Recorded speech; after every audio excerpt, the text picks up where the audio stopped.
우리가 그동안 팔복을 벌써 5번째나 듣고 있다는 사실에 대해서 굉장히 놀라지 않을 수 없습니다. 오늘 우리가 나눌 말씀은요, 그 긍휼히 여기는 자는 복이 있다. 또 그들이 긍휼히 여김을 받을 것이다. 오늘 이 말씀을 가지고 여러분들과 말씀을 좀 나누려고 합니다. 여기서 우리가 긍휼이라고 했는데요, 혹은 자비라고 말해도 상관이 없을 것 같습니다. 사실 우리들에게도 마찬가지지만 예수님이 이 산상수훈을 강연하시는 그 순간에 그 청중들에게 있어서 이 긍휼 혹은 자비라고 하는 단어가 사실은 매우 이질적인 단어였습니다. 왜 그런고 하니 이 사람들이 지금 살아가고 있는 이 로마 제국 시대의 현실은 절대로 긍휼과 자비가 익숙하지 않은, 어찌 보면 잔인하고 무자비한 시대를 지금 살아가고 있기 때문이죠. 당시 노예나 여인들, 이 사회적인 약자들은 같은 생명이지만 같다고 여겨지지 않는 삶을 살았습니다. 때로는 권력자들의 손짓 하나, 눈짓 하나에 이 촛불처럼 쓰러져가는, 목숨이 쓰러져가는 위태로운 삶이었죠. 이 당시의 어떤 시대적인 분위기를 잘 반영하는 어떤 대표적인 글들이 있는데요. 국가론을 썼던 여러분 플라톤 아시죠? 플라톤이 많은 좋은 이야기들을 했습니다만 그의 글 가운데 이런 글이 있습니다. 오직 건강한 자녀만이 기를 수 있는 책임이 있다. 자, 그럼 건강하게 태어나지 못한 자녀는 어떻게 됐을까요? 그 아버지의 선택에 따라서 건강하지 못한 자녀는 얼마든지 그 목숨을 꺼버릴 수 있었습니다. 생사여탈권을 가장이 갖고 있었다는 거죠. 어린아이뿐만 아니라 노예, 여인들의 생명은 가장의 손에 달려 있었습니다. 그리고 그런 일들이 일상처럼 일어나던 시대가 당시 시대입니다. 그리고 그 당시 시대의 스포츠들을 여러분들 한번 기억해 보십시오. 원형 경기장에서 검투사들이 서로 경기하면서 팔다리가 끊어지고 목이 잘리고 피가 흥건하게 난자하는 이 현장에서 사람들은 어떻게 했습니까? 좋다고 환호했습니다. 술을 마시면서 흥청망청했어요. 인간이 어떻게 저럴 수 있을까? 우리의 상식으로는 잘 이해가 되지 않을 정도로 당시의 시대적인 상황이 무자비했다는 것을 우리가 볼 수 있습니다. 또 여러분들 잘 아시는 이 아리스토텔레스도 비슷한 말을 했습니다. 불구는 양육하지 못하게 하는 법을 만들어둬야 한다. 이렇게 말했습니다. 이 당시 시대적인 분위기를 읽을 수 있는 대목이라고 생각이 됩니다. 그러니까 예수님이 이 긍휼과 자비에 대해서 말씀하시는 그 순간에 이 요구를 듣고 있는 이 청중들의 마음이 이 시대 상황과 맞물렸을 때 얼마나 어려운 마음이었을까 우리가 좀 짐작해 보게 됩니다. 우리들의 마음도 좀 다르지 않을 거라 생각하는데요. 자, 여기서 긍휼히 여기는 자로 번역된 이 엘레오스라는 이 헬라어는 사실 예수님이 뜬금없이 그냥 하신 말씀이 아닙니다. 이 엘레오스라는 단어는 구약 성경 중에서 가장 중요하게 다루어지는 이 헤세드라는 단어의 헬라어 번역입니다. 구약 성경에 기록된 이 하나님의 구속 역사를 가장 핵심적으로 관통하고 있는 단어가 이 헤세드입니다. 그리고 하나님이 행하신 모든 행동에 가장 깊이 관련된 단어를 꼽으라 하면 여러분 의심할 여지 없이 우리는 이 헤세드를 꼽아야 합니다. 우리는 이 헤세드를 자비 혹은 긍휼, 우리가 또 인애라는 단어로 성경에서 주로 번역을 했는데요. 이 단어들로 사실은 이 헤세드라고 하는 이 개념을 전부 다 담기에는 무리가 있습니다. 일반적으로 우리가 자비, 긍휼하면 타인의 어려움을 공감하고 이를 안타까워하는 마음, 이 정도로 우리가 이해를 하죠. 그런데 이 헤세드는 여기서 가도 한참을 더 갑니다. 뭐냐면 상대방의 감정, 상대방의 어려움에 공감하고 이해할 뿐만 아니라 거기서 멈추는 게 아니라 상대방이 처한 어려움을 타개하기 위한 실제적이고 반복적인 행위를 포함하고 있는 게 헤세드입니다. 하나님은 쉽게 생각해 보면 이런데요. 우리의 처지를 안타까워 하실 뿐만 아니라 그 무한하신 헤세드로 말미암아 우리를 구원하시기 위해 하나님은 구체적으로 행동하셨습니다. 그리고 그 행동은 일회적인 게 아니고요. 역사 속에서 지속적으로 드러났다는 거죠. 이게 헤세드가 포함하고 있는 개념입니다. 얼마 전에 제가 이 오후 예배 시간에 이 설교할 기회가 있어서 룻기 말씀을 가지고 말씀을 나눴는데요. 이 룻기 말씀의 주제 중 하나가 바로 이 헤세드입니다. 시어머니의 연약함, 이 나오미의 그 처지를 외면하지 않고 이 며느리였던 룻이 자신의 그 의무를 넘어서 이 어머니의 실제적인 어려움을 함께 동참하기 위해 어떤 결단을 내립니까? 룻기 1장 16절 말씀인데요. 우리 같이 한번 보겠습니다. 시작. 룻이 이르되 내게 어머니를 떠나며 어머니를 따르지 말고 돌아가라 강권하지 마옵소서. 어머니께서 가시는 곳에 나도 가고 어머니께서 머무시는 곳에서 나도 머물겠나이다. 어머니의 백성이 나의 백성이 되고 어머니의 하나님이 나의 하나님이. 지금 룻이 하는 행동이 무엇인지 이해가 되시죠? 자신의 전 인생을 희생해서 시어머니 나오미의 그 어려움을 내가 동참하겠다라고 고백하고 있는 거예요. 성경은 이것을 바로 헤세드라 이야기합니다. 또 이 어려움에 처한 룻과 나오미의 상황을 듣고 이를 돕기 위해서 적극적으로 나섰던 누굽니까? 보아스. 이 보아스의 행동을 곧 성경이 보고 헤세드라 이렇게 이야기한다는 거죠. 여러분, 우리가 이야기하고 싶은 자비, 헤세드는 우리가 흔히 사용하는 이 동정심과 같은 의미가 아닙니다. 이 헤세드는 우리가 타인의 마음속에 들어간 것처럼 그의 입장에서 그의 눈으로 사물을 보고 그의 마음으로 생각하며 그를 위해 행하는 것. 이게 헤세드의 의미죠. 오늘 예수님 뭐라고 말씀하시냐면 긍휼히 여기는 자가 복되다 말씀하시면서 그 긍휼히 여기는 자가 받는 축복이 무엇이라 말씀하십니까? 또한 긍휼이다 이렇게 말씀하세요. 자, 이게 굉장히 중요합니다, 여러분. 긍휼히 여기는 자가 무엇을 받는다? 긍휼을 받게 된다. 이게 무슨 말일까? 오늘 이 말씀을 온전하게 이해하기 위해서요, 우리가 몇 가지 더 살펴봐야 될 것이 있는데요. 오늘 이 형식, 긍휼히 여기는 자가 긍휼함을 받는다라고 하는 이런 형식의 말씀이 신약 성경에 종종 등장합니다.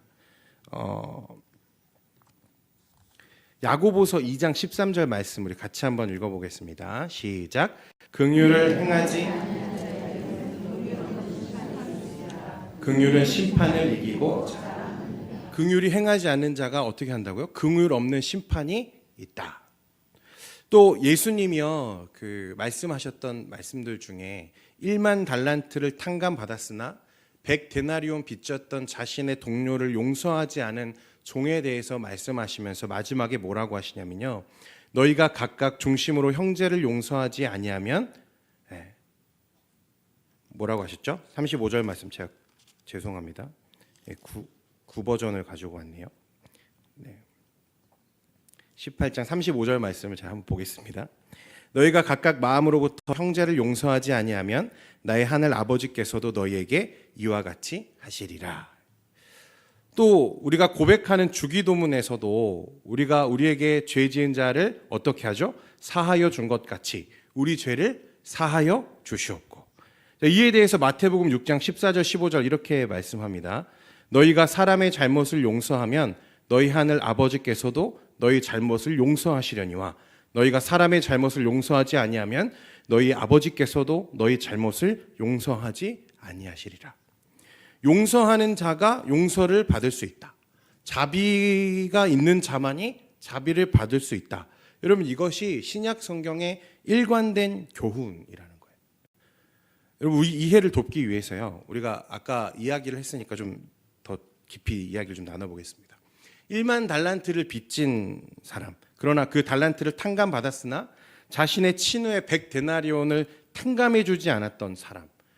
여러분, 한 임금이 그 종들과 회개하던 중에 자신에게 1만 달란트를 빚진 사람이 이 신하들의 손에 붙들려 왔습니다. 임금이 그에게 이 1만 달란트를 갚으라, 빚을 갚으라 요구를 하죠. 그런데 그가 가진 전답, 처와 자식들, 심지어는 그 몸의 모든 장기를 다 내다 팔아도 그 1만 달란트를 갚을 길이 없는 거예요. 그래서 그 사람이 할 수 있는 건 비는 것밖에 없죠. 그래서 마태복음 6장 26절에 그 종이 엎드려 절하며 가로되 내게 참으소서 다 갚으리이다 하거늘. 이 임금은 이처럼 자신 앞에 엎드려서 자신의 처지를 구하는 사람을 보면서 긍휼의 마음으로 아무 이유 없이 그 큰 빛을 전부 탕감해 줬어요. 그런데 이 빛을 탕감받은 자가 길을 나섰다가 누구를 만납니까? 일전에 자신에게 100데나리온을 빌려갔던 한 친구를 만나게 되는 거예요. 야, 너 잘 만났다. 야, 그때 빌려갔던 100데나리온 왜 안 갚는 거야? 당장 내놔. 그 친구가 이제 엎드려서 자신의 사정을 이야기합니다. 내게 조금만 더 시간을 주면 제가 반드시 갚겠습니다. 그런데 이 사람은 그 친구의 말을 듣지 않고 어떻게 했죠? 옥에 가두어 버렸어요. 이 소식을 전해 들은 임금이 화가 났습니다. 그리고 그를 다시 불러서 책망하죠. 나는 너의 1만 달란트를 전부 탕감해 주었는데 너는 어째서 이 100데나리온, 이 작은 이 빛을 탕감해 주지 않고 그를 옥에 가두었느냐. 그를 책망하면서 그가 빚을 전부 탕감할 때까지 그를 옥에 가두었다. 말씀이 그렇게 기록합니다. 자, 여러분 생각해 보시죠. 1만 달란트를 탕감받은 것은 감사한 일입니다. 그렇죠? 그런데 그가 1만 달란트를 탕감받았다고 해서 그에게 100데나리온의 빚을 탕감해 주어야 하는 의무가 생기는 겁니까? 1만 달란트를 탕감받았다고 해서 그가 반드시 그 100데나리온을 탕감해 주어야 하는 겁니까? 물론 정서적으로 우리가 생각할 때, 야, 그 큰 빛을 탕감받았으면서 이 100데나리온 이쯤 눈 감아 주는 게 어찌 보면 당연한 것 아닌가, 우리가 그렇게 생각할 수 있습니다만 사실은 그 100데나리온을 탕감해 주어야 할 의무가 되지는 않습니다. 성경은 지속해서 우리에게 하는 말이 있어요. 뭐냐면 네가 구원받았느냐? 그렇다면 내 이웃을 어떻게 하라? 내 몸과 같이 사랑하라. 내가 받은 은혜가 정말 크다고 여기느냐? 그렇다면 내가 거저 받은 그 은혜를 누구에게 어떻게 하라? 내 이웃과 나누라. 이렇게 이야기하죠. 우리가 은혜 받은 건 알겠다고. 그런데 왜 우리는 그 은혜를 다른 사람과 나누어야 합니까? 여러분, 그 참 이유를요, 언제 깨닫게 되냐면요, 100데나리온, 딱 그만큼의 실수와 잘못, 내가 용서해야 하는 그 사람을 용서해보면 오늘 이 말씀의 의미가 우리에게 가슴 깊이 전해져 옵니다. 여러분, 한 데나리온, 만약에 한 데나리온이라고 해보죠. 그 한 데나리온을 탕감해주고 눈 감아주는 순간에 반대로 무엇을 알게 되냐면요, 내가 탕감받은 1만 달란트의 진짜 의미를 그제서야 깨닫게 되는 거예요. 이해가 되십니까? 딱 내 친구의 100데나리온을 눈 감아주는 그 순간에 내가 하나님으로부터 하나님이 나를 위해 행하셨던 그 놀라운 용서의 의미를 그제서야 우리가 알게 된다는 거예요. 여러분, 이 말입니다.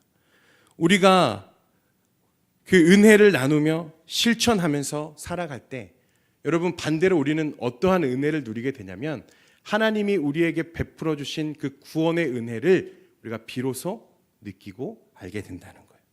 오늘 예수님은 헤세드, 그 긍휼과 자비를 베푸는 사람이 받게 되는 축복 또한 헤세드라 말씀하십니다. 이것은 그가 베푼 헤세드로 말미암아 더 큰 헤세드, 곧 하나님이 우리에게 베풀어 주신 이 자비의 깊이를 그 순간에 경험하게 된다는 거예요. 긍휼히 여긴다. 긍휼히 여긴다. 여러분, 실제로 그것은 우리 삶에 어떻게 일어나게 되는가? 신학자 바클레이는 이렇게 정의했습니다. 자비란 우리가 타인의 마음속에 들어가 그의 입장에서 그의 눈으로 사물을 보고 그의 마음으로 생각하며 그의 느낌을 느끼게 만드는 능력이다. 다시 말해서 자비는 곧 공감이다. 이렇게 이야기합니다. 그의 통찰력에 동의합니다. 여러분, 공감하지 못하는 상태에서 타인의 어려움을 돌보는 건 불가능한 일입니다. 공감 없는 친절은 여러분 동정일 뿐이지 우리가 오늘 이야기하고 싶은 헤세드가 아닙니다. 일전에 그 필리핀 단기 선교의 인솔자로 제가 동행한 적이 있습니다. 그 도착하자마자 이 선교사님이 꼭 그 단기 선교팀을 맞이하면 당부하는 말씀이 뭐냐면 제발 동정하지 말라, 이걸 당부하세요. 우리 입장에서 보면 필리핀 사람들 어떻습니까, 여러분? 생활 수준이 어떻습니까? 한참 우리보다 뒤떨어지죠. 실제 가보니까 아이들의 옷이며 신발이며 여러분 참 가슴이 아프더라고요. 이 가난. 이런 모습을 보면 어떤 마음이 보통 생기냐면 주고 싶은 마음이 생겨요. 그게 당연하죠. 그래서 우리는 가져간 빵도 주고 입고 있던 옷도 벗어주고 청년들이 신발도 신겨주고 막 그렇게 합니다. 그런데 여러분 사실 이게 선교에 그리 큰 도움이 되지 않는다는 거예요. 우리는 그들이 가난하니까, 그죠?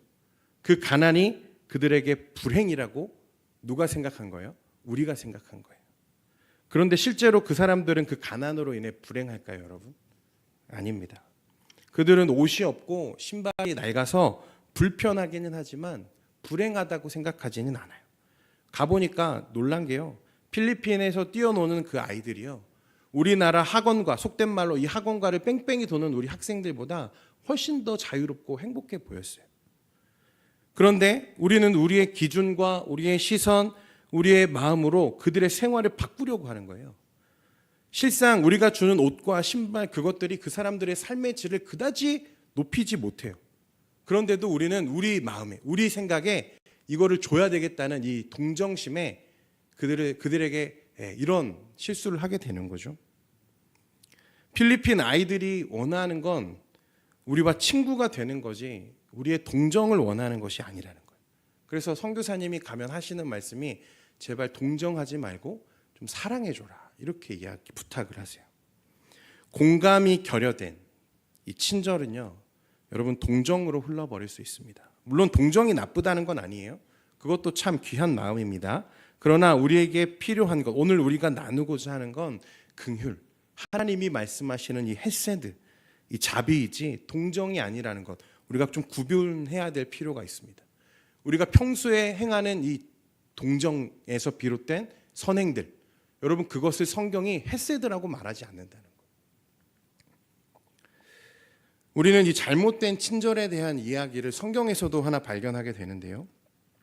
예수님이 이 세 번째 순환을 예고하신 직후에 이 마르다와 마리아의 집에 기거하신 적이 있으십니다. 모두 아실 텐데요. 이 마르다는 예수님을 잘 대접하고 싶은 그 마음에 너무나 분주하게 하루를 보내고 있었어요. 요리를 준비해야 되고 집을 청소해야 되고 이 귀한 손님 예수님을 맞이하기 위해서 온종일 바쁘게 돌아다니고 있었어요.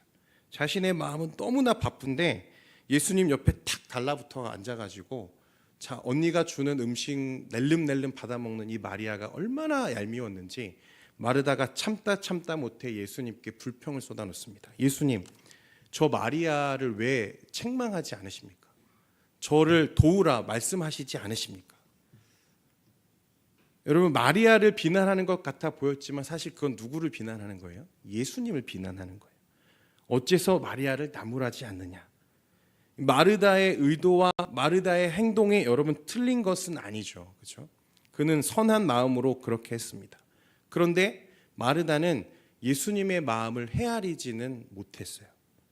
예수님은 이제 곧 자신에게 닥쳐올 이 십자가의 고난 때문에 여러분 심히 마음이 곤고한 상황이었을 겁니다. 예수님은 피가 땀이 되도록 기도하시며 할 수만 있다면 이 잔을 내게서 옮겨달라 기도하시는 그 장면 우리가 기억하죠. 예수님의 마음이 얼마나 곤고했을까요? 그런데 마르다는 그 부산한 하루 종일 예수님의 그 어려운 마음을 더 어렵게 했는지도 모릅니다. 예수님은 결국 마르다가 옳다 칭찬하시지 않으셨어요. 여러분, 이 공감, 이 헤세드는 우리가 흔히 말하는 우리의 어떤 친절, 우리의 그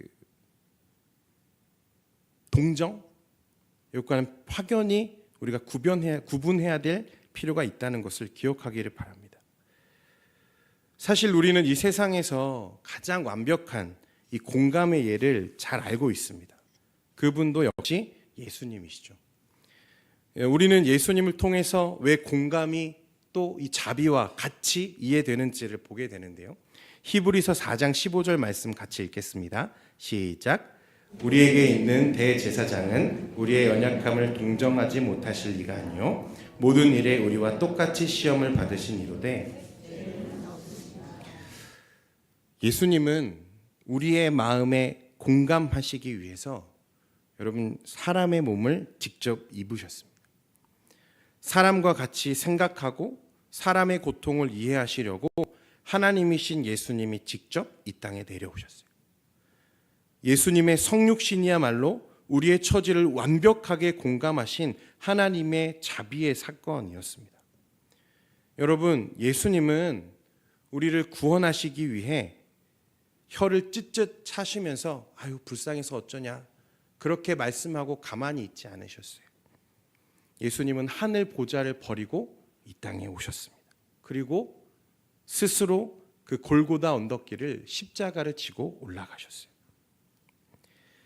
우리가 만약 예수님의 당부하시는 것처럼 타인에게 이 헤세드를 행하기 위해서, 동정이 아니라 헤세드를 행하기 위해서는요, 또 남의 마음에 완벽하게 공감하기 위해서는 가장 먼저 나를 주장하는 마음을 포기해야 합니다. 왜냐하면 예수 그리스도께서 그렇게 하셨기 때문에 그래요. 내 기준, 내 마음, 내 생각대로 사람을 섬기는 게 아니라 그의 기준에서 그의 마음을 들여다볼 때 우리는 비로소 우리가 공감해야 될 마음이 보이기 시작합니다.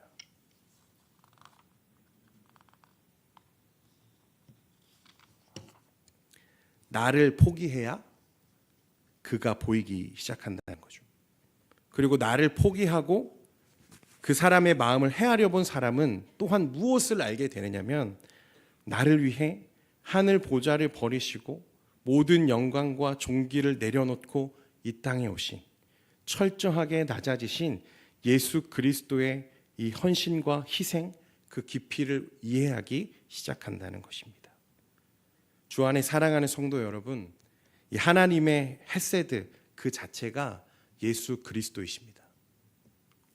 여러분들은 예수님의 구속의 십자가 그 의미를 얼마나 이해하고 계십니까?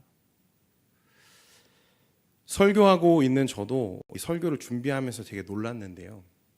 무엇에 놀랐는가 하면 저 스스로도 얼마나 나에게만 관대하고 타인의 감정에 무관심한지 놀랐습니다. 심지어 우리는 우리의 자녀, 내 아내, 내 남편에게조차 무관심합니다. 한 예능 프로그램에서 유행했던 이 슬로건 중에요. 나만 아니면 돼 라는 이 슬로건이 있습니다. 나만 불행하지 않으면 된다는, 이 타인이 불행하든 말든 나만 행복하면 된다는, 여러분 이 시대를 예리하게 관철하는 단어가 바로 나만 아니면 돼. 그런데 하나님 나라의 축복과 그 비결은요, 여러분 이것과 다릅니다. 타인의 마음을 내 마음과 같이 돌보는 자, 그들에게만 보이는 하나님의 축복이 있습니다. 예수님은 긍휼히 여기는 자가 또한 긍휼히 여김을 받는다 말씀하세요. 정리하면 자신을 내려놓고 타인의 마음을 깊이 이해하고 그의 어려움을 헤아려 본 사람만이 이 하나님의 헤세드, 예수 그리스도의 이 구속의 은혜를 깊이 알게 된다는 것입니다. 주 안에 사랑하는 성도 여러분, 이제는 나만 보지 말고 주위를 돌아보는 저와 여러분 되기를 소원합니다. 지금까지 이 얼마의 구제비와 얼마의 감사헌금으로 내 자비와 내 의무를 전부 다 했다, 이 때우려 하던 우리의 모습을 우리가 좀 반성했으면 좋겠습니다. 우리를 위해 몸을 낮춰 인간이 되어주신 이 예수 그리스도, 여러분 우리는 여전히 우리 입장에서 저들을 바라보며 동정할 뿐이지 예수님처럼 그들의 입장을 이해하고 그 어려움에 직접 들어가 여러분 그것을 타개하려고 하는 노력이 있었습니까? 우리는 여전히 우리 입장에 서서 내 연약한 사람들을 돌아보며 혀를 차면서 아 저들이 참 불쌍하다라고만 말했지, 실제로 예수님처럼 몸을 낮춰 그들의 어려움에 공감하기 위해 그 자리에 가본 적이 있으십니까?